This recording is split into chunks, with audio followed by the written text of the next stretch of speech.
All right, so we're going to continue on the lesson that we were working on yesterday. So trig functions and sign changes. We went ahead and split this into two different sections, but it's still working on the similar thing. We're still working, checking to make sure in which quadrants our trig functions are positive and negative. So just as a review, all of your trig functions are going to be positive in the first quadrant, okay? And then in the second quadrant, only sine and its reciprocal are going to be positive, and then the rest of the trig functions will be negative. And then in the third quadrant, tangent and cotangent are going to be positive, and the other four trig functions will be negative. And then in the fourth quadrant, your cosine is going to be positive, and the rest of your trig functions are going to be negative. Okay, so with that in mind, we're going to go ahead and work on the next section. So it says find the exact values of the other five trig functions for an angle theta in standard position. Given the following, leave your answer in simplest radical form when applicable.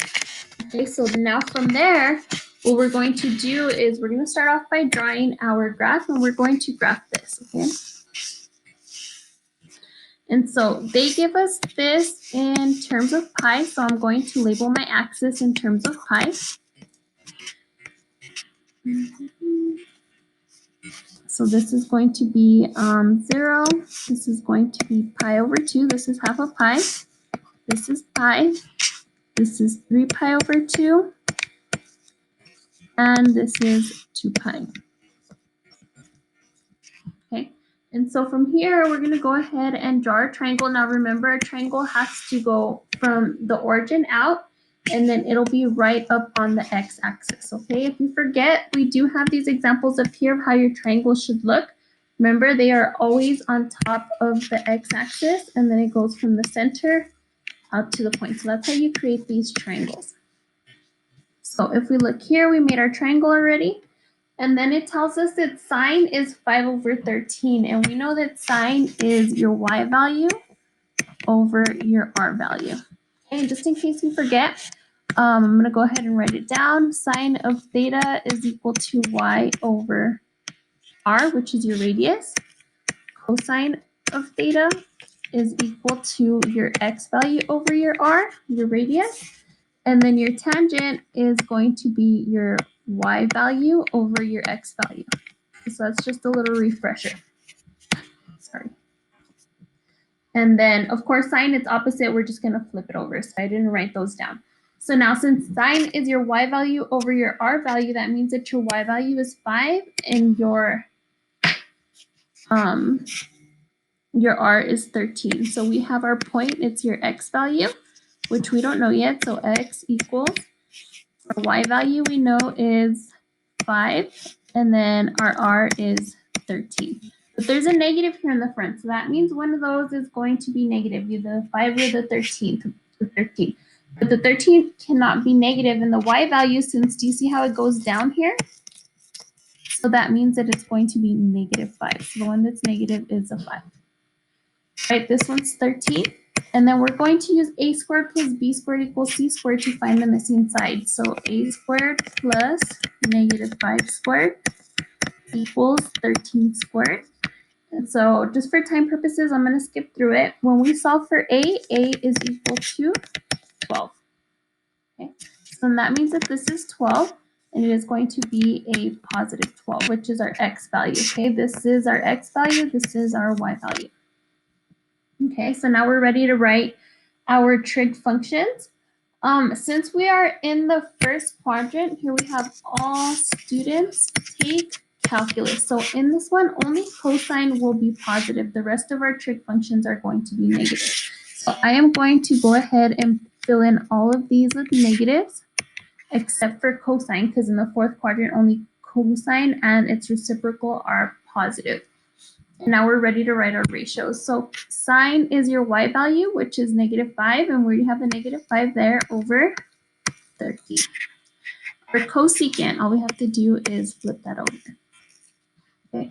Our cosine is your x value over your r, over your radius. So here I'm going to put my x value is 12 divided by my radius, which is 13.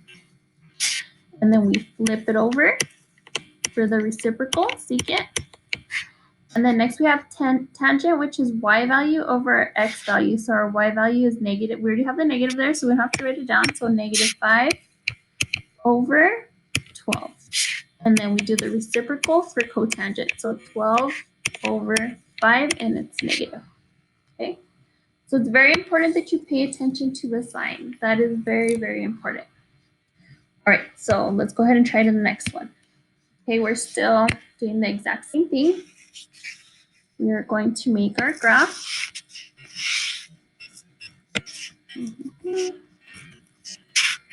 And then this is in terms of pi, so I'm gonna have to label it in terms of pi. So 0, pi over 2, pi, 3 pi over 2, and 2 pi.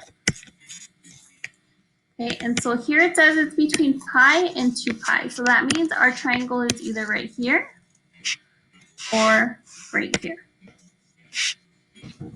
Okay, but there we're gonna have to figure out which triangle it is. Is it the one in quadrant 3 or the one in quadrant 4? So since they tell us here that secant of theta is equal to -2, I'm gonna go ahead and put that on here. Secant of theta is equal to -2. So here we know secant is -2. That means that cosine is gonna be, if we flip that around, -1/2. Okay, so then that means which one of these is cosine negative? So if I go back to this little table that we did the day before, cosine is going to be negative in quadrant 3. Okay, do you guys see that? So then that means that we are in quadrant 3 and not in quadrant 4 because it's positive in quadrant 4. So I'm going to go ahead and get rid of my triangle that I have here in quadrant 4 because that one's not it. It's going to be this one over here. Now, just as a refresher again, sine is going to be y over r. Cosine is your x value over your radius, and then your tangent is your y value over your x value.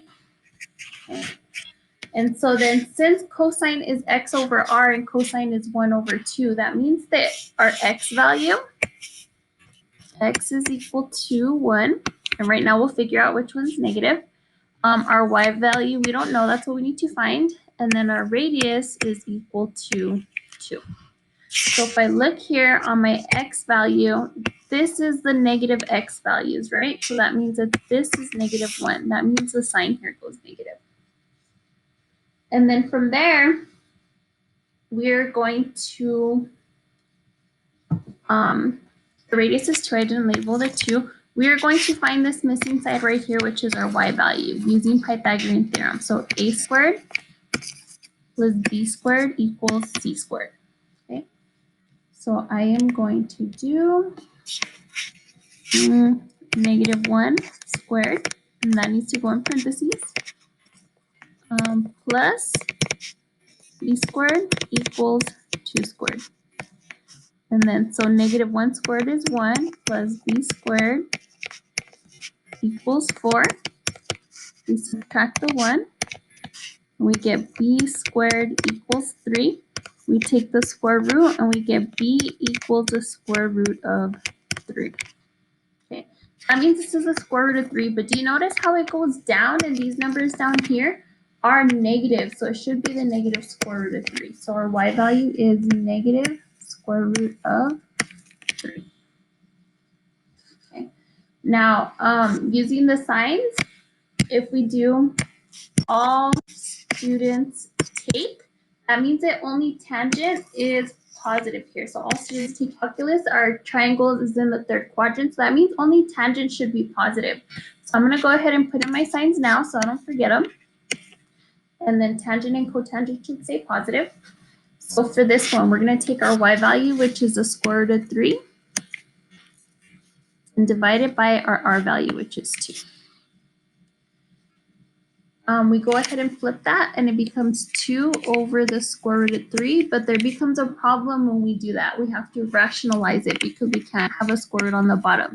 And so to rationalize means that you multiply the top and the bottom by the square root of 3, which in turn is going to leave you with, on the top, we get -2 in the square root of 3 over the square root of 3 times the square root of 3 gives you 3. And now for cotangent. For tangent, tangent is y value over your x value. Well, my y value is a negative square root of 3.